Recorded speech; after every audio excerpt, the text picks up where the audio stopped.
Primeiro tópico. Novos critérios para a liberação da dapagliflozina pelo SUS, né, Luciano? A gente tinha aí a DAPA, um critério anterior, que eram pacientes idosos com doença cardiovascular estabelecida, que não alcançassem bom controle glicêmico com metformina e sulfonilureia.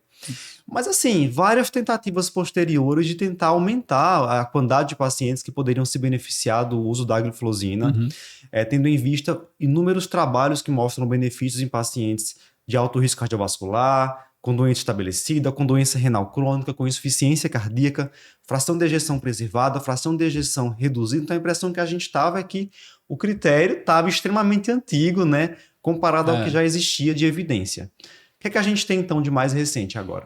Assim, o primeiro ponto que a gente tem que destacar é que o que foi atualizado, já publicado oficialmente, já está em diário oficial, é o PCDT de diabetes, né? Assim, a gente tem outras propostas em andamento, mas o que a gente tem de atualizado é o PCDT diabetes. A nova norma, que teoricamente já está em vigor, porque já foi publicado no Diário Oficial da União, né, no dia 1º de março, seria de você ter uma redução dessa faixa etária para 40 anos. Então, esse paciente que antes só era liberado a dapagliflozina a partir dos 65, né, aquele paciente com doença cardiovascular, essa idade baixou para 40 anos.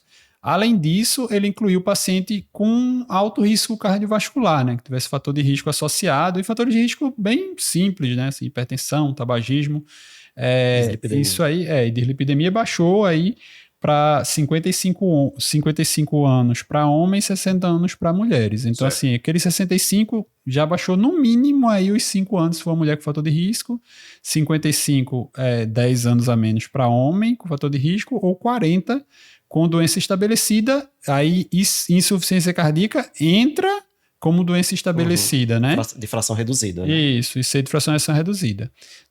Está em andamento a atualização da liberação para insuficiência cardíaca fora diabetes, né? No contexto de ser de fração de ejeção reduzida, porque os estudos mostraram benefício em diabético e não diabético, e na doença renal também, né? Assim, ele também está em andamento critérios para a doença renal crônica albuminúrica ter a utilização dos ISGLT2 também. Ou seja, tem muito para avançar ainda, né? Mas a gente tem que ir aos pouquinhos. Sim. Né? Para a gente conseguir a medicação pelo SUS é assim mesmo. A gente sabe que não é um processo rápido. Então, tudo ainda é muito focado para quem tem diabetes. Isso. Mas a gente sabe que a tendência depois vai ser expandir isso para pacientes sem diabetes, com doença renal, com insuficiência cardíaca. Questão de tempo.